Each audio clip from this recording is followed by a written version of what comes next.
бул кыз башка менен жаткан.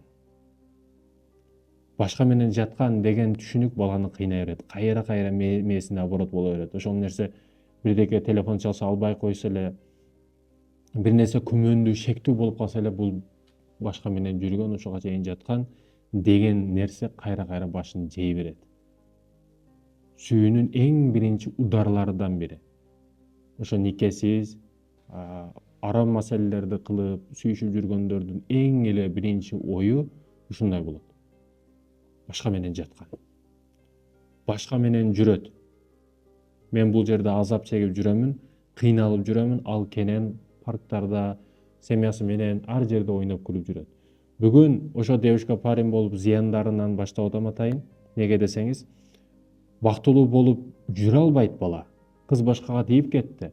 Күндө бир күн Дубайда, бир күн ар жерде эс алып жүргөндөрүн соцсеттерге чыгарат. Аны бала күйүп, көрүп, күйүп, өрттөнүп, күйбөгөн жаны күл болот. Бир эмес артынан 2-3 кылып баланы төрөп атат. Аны дагы соцсеттерге жайлап атат. Мактаныш соцсеттерде катуу кетип атат. Аны көргөн бала колунан кеткен алтыным деп өтө катуу жабыркайт. Бул ич күйүт аны тынчын алып, асмандарга көтөрүп, кайра баш менен жерге чабат. Эң эле ушул арам ойлор башка менен жүрөт. Мен бул жерде азап чегип атам, ал башка менен башка жерде жыргап жүрөт. Макул, ал жанында жүргөн тагдырда дагы башка менен жаткан деген шек күмөн менен ар дайым ойлонуп жүрөт. Эч нерсе жакпай калат. Сүйүүдөн жапкы чеккен, ошол сүйүп калып, ошо бир кызга же кыз болсо балага сүйүп калгандарды карасаңыздар, эч нерсе жакпай калат. Караңгылыкты каалап калат, адамдардан качып калат, жалгыздыкты каалап калат. Ичи күйөт, ичи өрттөнөт, эч жерге батпай жатат, ал тынчтык таба албай жатат. Бүт ою менен айды караса айдын ичинен, жерди караса жерди ичинен, сууну караса суудан дагы ошол сүйгөн кызы, кыз болсо баласы көрүнөт да. Унутуу өтө кыйын. Неге? Эгерге туура эмес отуруп атат да булар. Бисмилла эгерге отуруп атат булар. Эч нерсе жакпай калат экен. Секунд сайын телефонду карайт. Бирок сообщение келген каттар ал кыздан эмес, башка бирөөдөн. Телефонду ушу кыз үчүн колдонуп калат. Гүлү болобу, подаркасы болобу, түрү менен убактысын эң негизгиси жаштыгын ошо кызга арнап коет. Ошол кызга внимание кылыш керек, маани бериш керек, подарка бериш керек. Эгер ал сага маани бербей жаткан болсо, дагы да көбүрөөк подаркаларды бериш керек, дагы да көбүрөөк убакыт аны менен жүргөнгө аракет кылыш керек, убакытты көбүрөөк ага бериш керек. Ошондо ал сага сүйүүсүн, өзүн арнайт деген түшүнүк бар жаштардын ичинде. Бул таптакыр туура эмес маселе. Таштай албайсың. Ал кызды таштай албайсың. Ушундай нерсе, сүйүү темасы ушундай тема. Кандай десеңиз, ушу бир комнатага окшотом мен. Мусор болуп кеткен, мусорго толуп калган, чыгындыга, мусорго толуп калган бир комнатага окшотом сүйүүнү. Никесиз сүйүүнү албетте. Эгерде комнатаны тазаласаңыз, ошо мусордан, башкадан, ал комната таза болот. Биздин мээбиз дагы бул жерде ушундай. Эгерде биз тазаласак, мээбиздеги туура эмес нерселерди, комнатаны мусордан тазалаган сыяктуу мээбиздеги туура эмес түшүнүктөрдү, ошол сүйүү темасын, сүйүүдөн башка бүт. Мисалы бир нерсени кылам деп атасыз, ошол нерсени же кылбайсыз, же унутуп да койбойсуз да. Ушул сыяктуу ойлор, булардан тазалаганда комната таза болгону сыяктуу биздин мээбиз дагы таза болот. Мээбиз дагы таза болот. Эң жаманы таштай албайсың. Анан көзүң дагы жетпейт да, бул кыз менен бактылуу болуп кетем, бул мага тиеби, тийбейби деген араңжы ойлордо жүрөсүң. Бактылуу дагы болуп кетишке көзүң жетпейт, таштап дагы кете албайсың. Могу ички күйүт сени эзе берет кайра. Кээде ошол анын документтери сенде болушу мүмкүн, аны бир кандайдыр бир документтери сенде болушу мүмкүн, иштен айдап беришиң мүмкүн, балки колуңда иштеген кыз болушу мүмкүн ал сенин. Ошол учурларда, ошол моменттерде ушул нерсени кылыш сага рахат бериши дагы мүмкүн. Бирок бул маселени чечүү эмес да. Бул проблема менен чечүү деп аталат. Да, ага кичине зыян берип, өзүңдө мындай ичиңдеги нерсени басканга аракет кылышың мүмкүн. Бул бирок сенин минусуң болуп эсептелет. Кээ бирөөлөр проблема менен чечет, а кээ бирөөлөр проблеманы проблемасыз чечет. Sen kayсы түркүмгө киресиң? Эң жаман эмне десеңиз, өзүнүн эркин эркек киши, өзүнүн эркин кош колдоп кыз балага таштап коет. Кыз баланы өзүнүн жогору көргөндүктөн, мисалы мен өзүмдү эң биринчи көрөм. Өзүмдү жогору көрөм. Ар кимден, ар кайсы кыздан, ар кайсы аялдан. Неге десеңиз, ар ким өзүн жогору көрбөсө, эч кимди урмат кылбайт, сыйлабайт ал.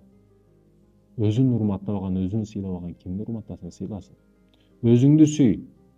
Өзүңдү сүй. Эгерде өзүңдөн дагы көрө, өзүңдүн денеңден өзүңдөн дагы көбүрөөк бирөөнү сүйүп калсаң, мисалы кызды, мына суицид, мына өлүмдөр, өзүн өлтүрүп аткандар, томдон таштап аткандар, өзүн асып аткандар, булар неге? Өзүн сүйбөйт аталар. Өзүн сүйсө, башкалардан жогору сүйө турган адам башка үчүн өзүн асып албайт, өзүн өзү өлтүрүп албайт эч качан. Көрдүңүзбү, биринчи кезекте өзүңүздү сүйүшүңүз керек экен. Андан кийин башкаларды. Ал ким болбосун. Эң жаман ушу кызды өзүнөн жогору көрүп алган да. Башкарууну кыз тарапта болуп калат. Башкаруу кыздын колунда болгондон кийин кыз каалагандай кылып ойното берет. Бала чалат, жазат, убактын бөлөт, энергиясын кетирет. Кыз каалаганда жооп берет, жооп берсе берет, бербейт. Кыз балага айырмасы жок. А бала ичи менен, жан дүйнөсү менен күйүп, өрттөнүп атат, андан келе турган кабарларды күтүп. Бардык иштерин таштап атат бала, бизнесин таштап атат. Кыла турган аракеттерин, кыла турган кызматын, ата-энесиге болгон кызматын бүт бардыгын жыйыштырып, ошо кызга убактысын арнап атат. Бирок кыз эмне кылып атат? Мына сүйүүнүн деталдап бөлө турган болсок, зыяндары кандай нерселерге алып келип атат? Кандай нерселерге, кандай башы жок мешокко тыгып атат бизди? Башкаруу кыздын колунда. Бул бала, эгерде бул кыз башкага тийип кетсе, башка менен жүрүп кетсе, айтор ушундай маселелер болгон учурда бул бала эгер жан дүйнөсү таза бала боло турган болсо, анда бул бала ичет, чегет, арам көчөлөргө 100% кирип кетиши мүмкүн. Караса арак ичип атат, хоп деп, бирөөсү сигарет чегип атат, чыгылып атат деп, барат ошолорго жакындайт. Баягы арам көчөлөргө киришине ушул маселе себепчи болуп калышы. Бул факт, болот дагы. Ичет, чегет, денесин балким өзүмдү алаксытамын деп, арамдан кандыруу максатында сойкуларга барат, ар кандай инфекция, оорулар жугат. Өзүн алаксытканга аракет кылат. Бирок баары бир болбойт. Ошо кыз оюнан кетпейт. Бул маселени чечүү эмес негизи. Бул маселеден качуу болуп эсептелет. Маселени чечпейт, бул маселеден качуу болуп эсептелет. Мына мисалы карасаңыз, биздин бардык нерсе ушу мээге байланыштуу. Көп нерсе мээге байланыштуу. Бизде жүрөк бар, жүрөк эшекте дагы бар. Койдо дагы бар жүрөк. Андай алар эмне үчүн сүйбөйт? Бир эркек эшек каалаган эшек менен жүрүп кете берет. Эркек эшек каалаган эшек менен жүрүп кете берет. Анда мээси жок да, акылы жок. Ойлонуу деген нерсенин өзү жок. Бул токтор, бул нерсе арам деген түшүнүктүн өзү жок. Андай адал арам маселеси жаныбарларда негизи жок. Бизге акыл берилди, каалоо берилди. Акыл менен каалаганыңды кыл деп каалоо берилди. Бизде ошондуктан сүйүү темасы дагы, сезимдер темасы дагы өзүбүзгө байланыштуу. Эгерде сен бир кызды өзүңдөн жогору көрсөң, анда запкы тартасың. Айып чегесиң. Өзүңдү күнөөлөйсүң ар дайым. Көзүңө андан башка эч нерсе көрүнбөй калат. Сүйүү темасы ушундай азаптуу тема. Муну баша келип, көздөн жашы чыгып, буту менен басып азабын тарткандар түшүнөт. Муну четте туруп, бир кыз үчүн ушундай кылып коесуңбу? Бир кыз үчүн өзүңдү өлтүрөсүңбү? Бир кыз үчүн андай кыласыңбы? Дегендер, алар сүйүп көрө элек али бери. Алар сүйүп көрө элек.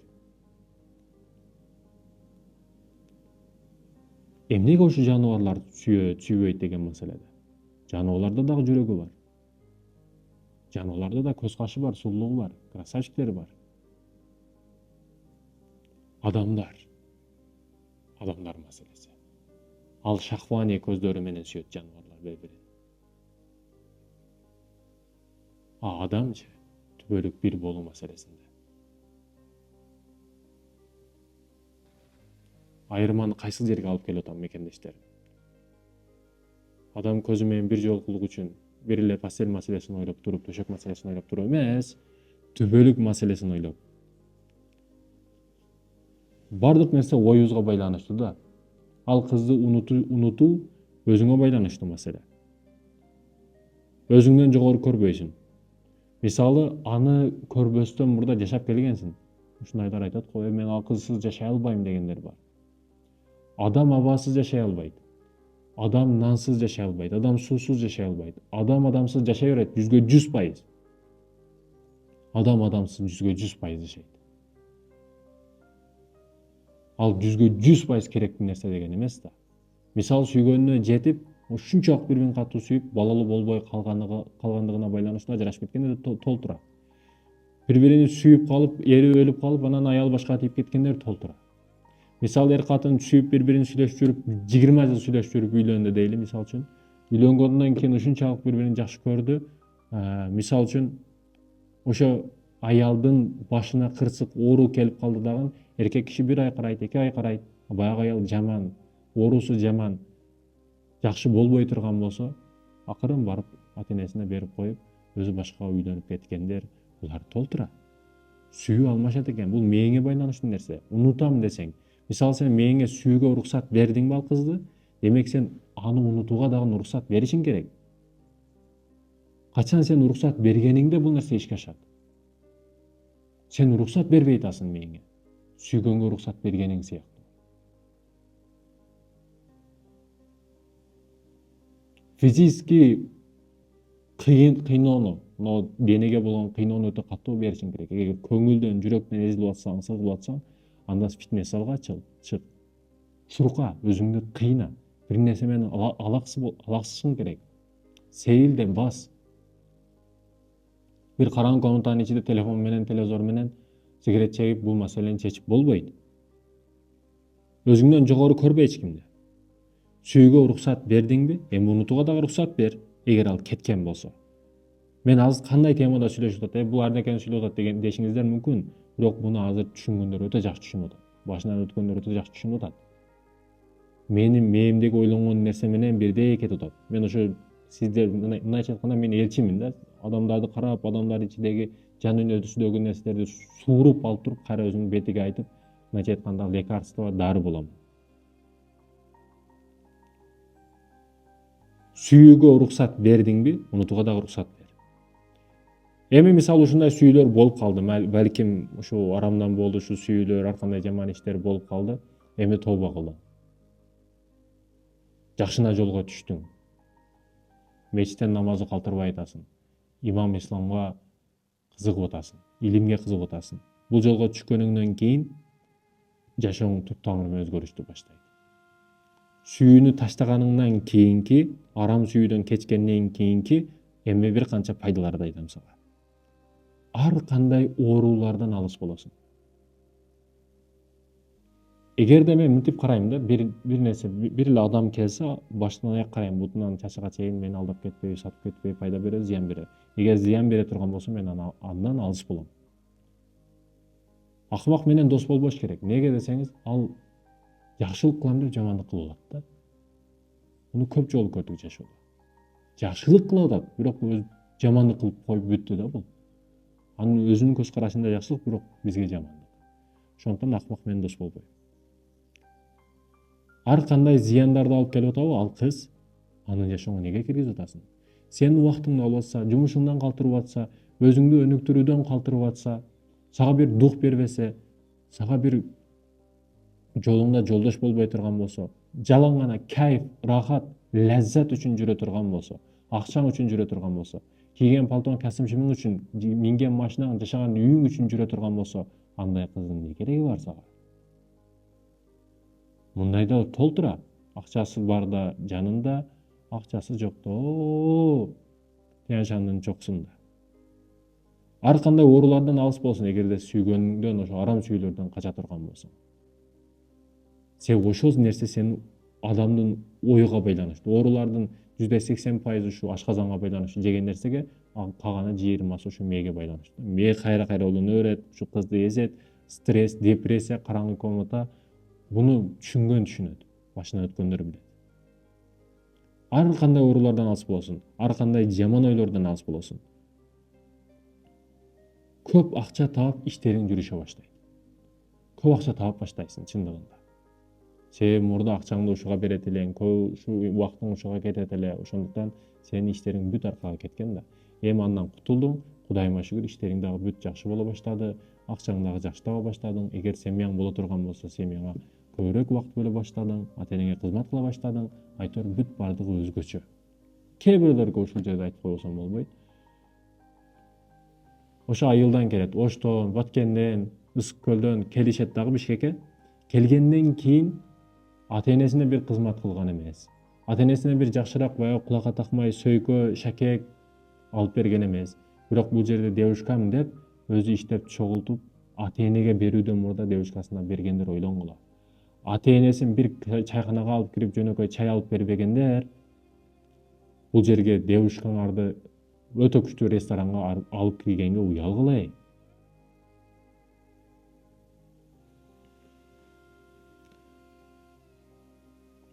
Биринчи ата энеңе кыл деп атамын да. Сени сүйгөн, чыныгы сүйгөн ошол. Башка эмес. Андан кийин эркиндикти сезесиң. Ошол кыз сени түрмөдө кармап тургандай болот да негизи. Түрмөдөсүң да сен эгер сүйүүнүн ичинде болсоң. Эгерде өзүңдөн бирөөнү жогору көрүп аны ар дайым сүйө турган болсоң, сен ошонун мындайча айтканда ошо колунун астындасың да. Ал сени ар дайым карап, кармап турат дегендей маселе. Ал кеткенден кийин болду сен эркиндикти сезесиң. Эркин кушсуң да. Жашоону көрө баштайсың. Тоолор, жапжашыл токойлор, аккан дарыялар, суулар, аппак карлар, жамырлар, бүт бардыгы бар экендигин, жаныбарларды, жандуу адамдарды көрө баштайсың. Эркиндикти чын жүрөгүңдөн сезесиң, эгерде арам сүйүүлөрдөн кутулсаң. Эркиндик экен. Андан кийин жашооңо сөзсүз түрдө башка бирөө кирип келет. Башка бирөө сөзсүз түрдө кирип келет. Аллах Таала баары тууралап коет ал жагын. Ар бир нерсе жупчуу менен, ай күн менен, жер асман менен айтор бүт бардыгы адамдар дагы бири-бириге мындайча айтканда жупчуп болуп жаратылган. Жалгыздык Аллахка. Ошондуктан сен алдыңа бир күн дагы да өзгөчөрөөк сүйүү менен, баягы 50% сүйүүңдү 100% күчтүү сүйүү менен алдыңа бирөөнү чыгарып коет. Түшүнбөй каласың, эмне болуп кетти деп. Аны ойлоно баштайсың.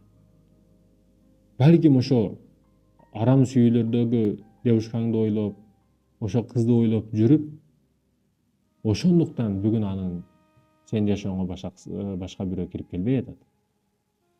Ошо арам ойлордон алыстасаң, ошо бирөөлөрдү унутсаң, анан балким сенин жашооңо бирөө кирип келет. Мен адал маселесинде айтып атам.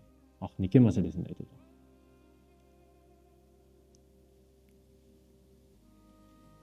Анан ушул жерде айтып коеюн.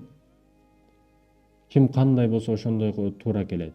Мисалы, бала бирөөлөр менен, ар кандай кыздар менен жатып жүрдү, сүйлөшүп жүрдү, анан ошондой бала кыз туура келет. Кыз ошондой жаман жүргөн болсо, ошондой бала туура келет деген маселени айтышат устаздар. Бирок бир ну деген жери бар да. Бирок деген жери кээде тобо кылсаңыз, чын жүрөктөн Аллах Таала тобо кылса, тобоңузду кабыл кыла турган болсо, Аллах Таала сиздин жашооңузга эч ким менен жүрбөгөн, таза имандуу, таква, Куранды билген, сизди туура жолго дайым баштай турган, илимдүү, колунда өнөрү бар кызды туура келтирип коюшу мүмкүн. Себеби сизди оңдосун деген максатта. Сизди оңдосун деген максатта. Бирок бул сөзүм мындайча айтканда ооруга дабай эмес. Ооруга дабай эмес. Бирөө айтыптыр, кыздар менен өтө көп жүрдүм, эми тобо кылдым, мага кандай кыз туура келет десе, баягы акылман адам жооп берип, тобо кылган кыз туура келет дептир да. Айтайын дегеним, айтып аткан сөздөрүм өзүңө даба катары алып алба. Ар кандай оорудан алыс болосуң, көп акча таап баштайсың, эркиндикти сезесиң, башка бирөө кирип келет ак нике менен. Анан ушул жерде сүйүү маселесин айтып атпайбызбы? Мындай сүйүүлөр өтө көп да бүгүн. Күйөөсү бар, башка эркекти сүйүп калат. Эркек аялы бар, башка кызы, башка бирөөнү сүйүп калат. Жашырагын балким. Мындай сүйүүлөр толуп атат бүгүн. Кудайым сактасын. Күйөөсү бар, жигити жок деген тема чыкты бүгүн.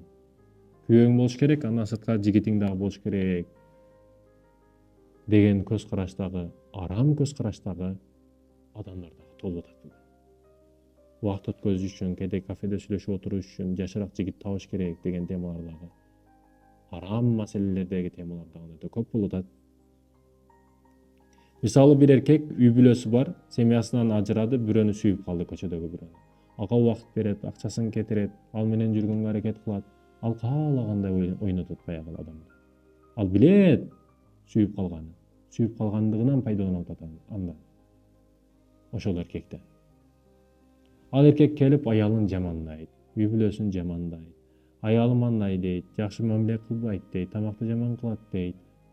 Ушинтип баягы көчөдөгү аялдын алдында кадыр бар табамын деп ойлойт да. Тескерисинче кадырсыздыгыңды ошол жерде билдире бересиң. Ал көчөдөгүлөргө дагы бардыгына. Аялыңды жамандоо менен бир жерде, кадыр бар таппайсың башка жерде.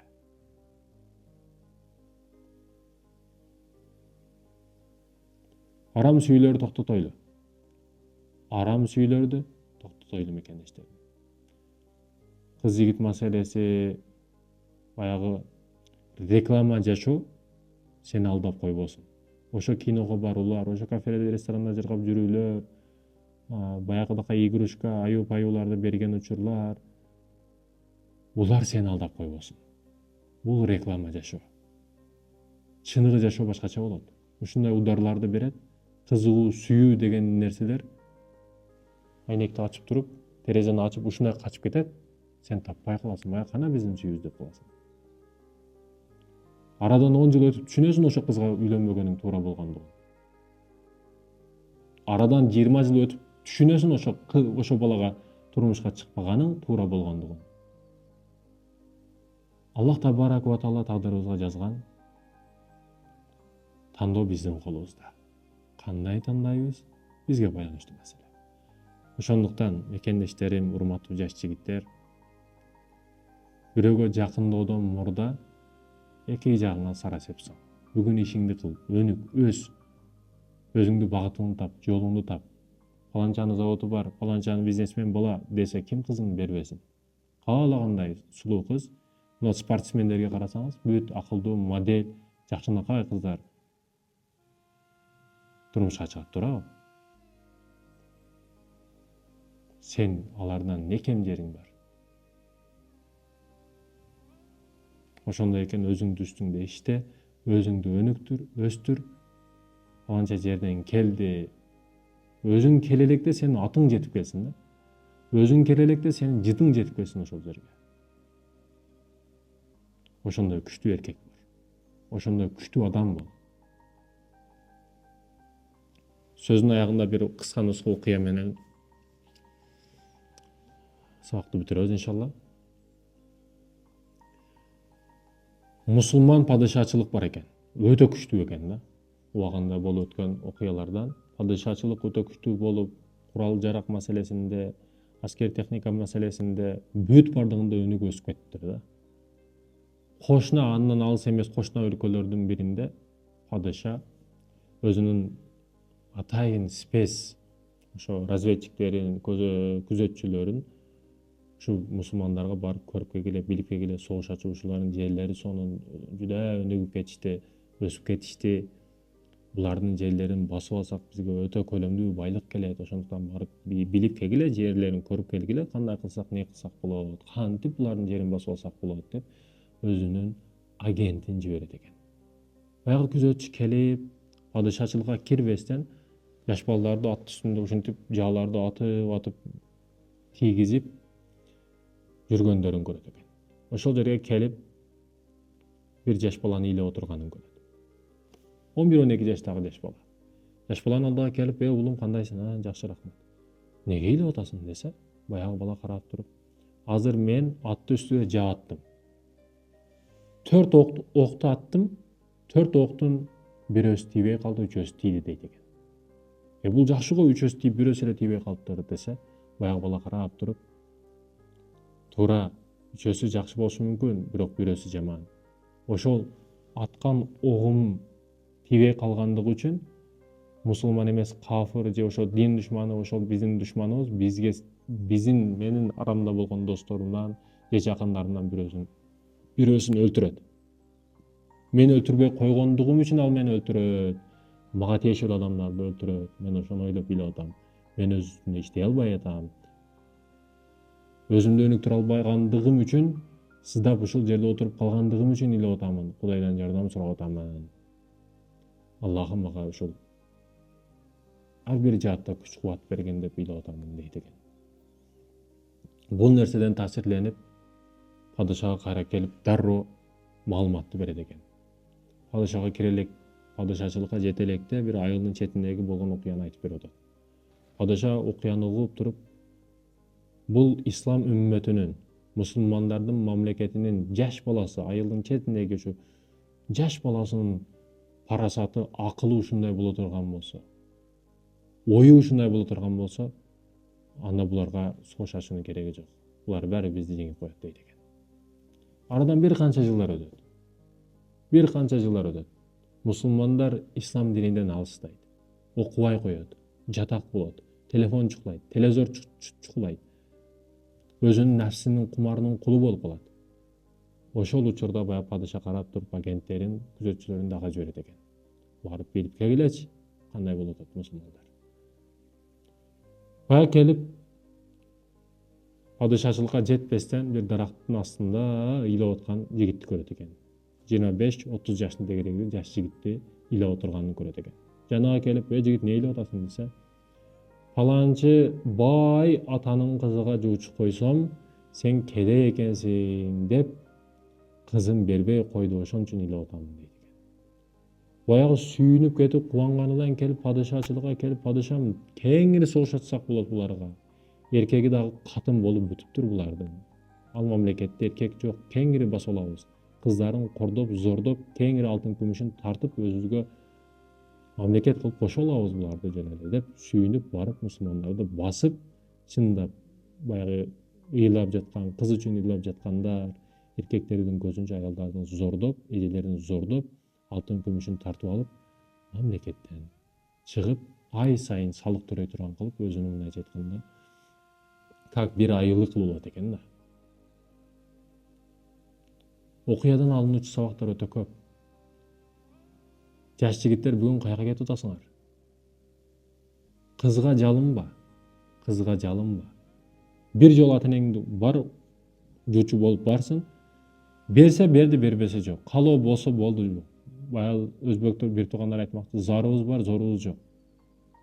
Болду, бар, ишиңди бүтүр. Кызга жалынба. Анын аркасынан жүрүп, бир жыл не деген өмүр билесиңби сен? Бир ай не деген өмүр билесиңби? Бир күн, бир саат не деген убакыт билесиңби? Кече мен бир илимдүү бир дамла тааныш акебиз бар. Пилисос маселеси болуп калып, ошол туура эмес маалыматты мен берип койгондугум үчүн ал бир саат убактысын туура эмес кетирип койду да. Мен пилисос текшергенмин, бирок ал туура эмес текшерип, мага дагы туура эмес маалымат келгендиги үчүн мен туура эмес маалыматты берип койдум. Анан ал кайра мага чалып, менин бир саат убактым туура эмес кетти деп, ушунун аркасынан канча жуучу болду да. Бир саат убактын туура эмес берип койгон. Адамдар бир саат, бир мүнөткө убакытка мындайча айтканда муктаж. Сен жаштыгыңды бекерчилик менен өткөзүп койбо, жаш жигит. Өткүр бол, чечкиндүү бол, кадамыңды ойлоп бас. Ар бир коюп жаткан кадамың келечектеги үйүңө ар бир кирпич деген. Ошондуктан урматтуу жаш жигиттер, арам сүйүүдөн алыс болойлу, үй бүлөлүү эр азаматтар, урматтуу эже карындаштарым, кыянаттан алыс болойлу.